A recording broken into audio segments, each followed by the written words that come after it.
Hi, I'm Tim. Welcome to our channel and thanks for logging on. If you enjoy these videos, do me a favor and subscribe to our YouTube channel right here at Watchbox Reviews. I would really appreciate it and I promise to update daily. If you love this watch, you can see it and buy it on our website, thewatchbox.com. Today we are testing the first full production variant of the 2018 Rolex Oyster Perpetual Deepsea Sea-Dweller. Now, I previously exhibited the standard variant of this watch rather than the D-Blue model that you see here, and prior to that I actually had some hands-on time with a non-runner, a static mock-up that Rolex used at Bezel and actually brought by our shop for some video work. So this is the first example of a running Deepsea D-Blue with the 2018 case and bracelet profile. Now you can see on my wrist 16 centimeters in circumference. It's still a huge watch, but it is more wearable.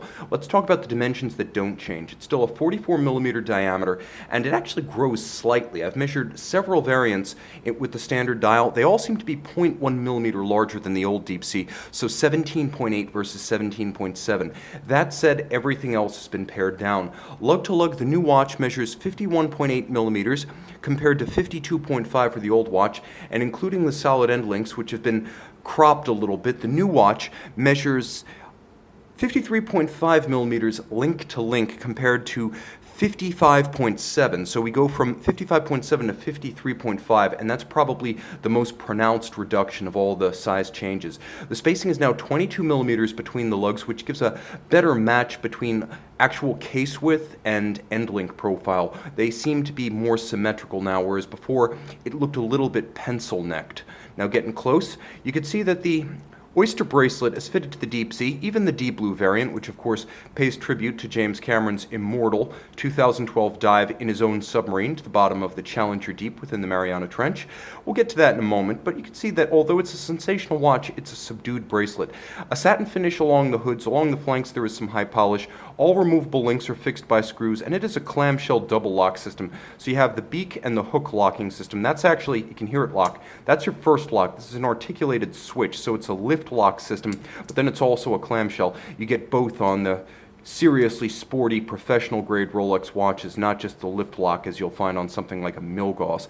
You also get a deluxe version of glide lock, which is featured only on the Deepsea. You don't get this on the Sea-Dweller 43. So you have this incremental system that gives you 20 millimeters of adjustment in 2 millimeter increments.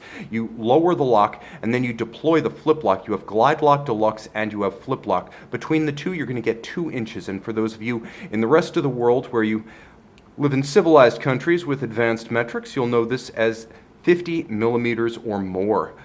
In the colonies, we still talk about inches. Now, jumping back to the case itself, not much changes aesthetically except for the better balance between bracelet spacing and lug width. If anything, I'd say the ends of the lugs maybe are a little bit pared down. They're not quite as broad as they used to be. They're a little bit more tapered. Still a super case profile, still a helium escape valve. You have that gas escape valve. Saturation divers, you know what that is. Everyone else, it's just a wonderful piece of luxury theater. Now, the timepiece is remarkably solid, and it's one of the few applications you'll ever see of a titanium component on a Rolex watch. The caseback is of titanium, and the center of the watch is basically a monoblock cylinder that runs from the caseback all the way to the seat of the sapphire, and the sapphire is 5.5 millimeters thick, and this part that features the somewhat fatuous and superfluous graphics is actually a functional component of the ring lock case.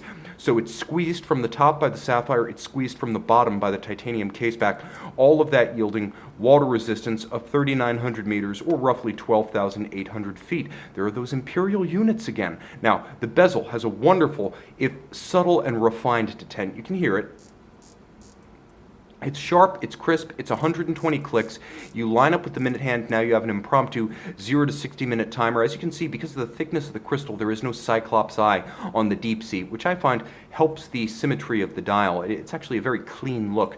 Despite the oversized profile of the watch, it has one of the best balanced dials of any Rolex sports watch with a date.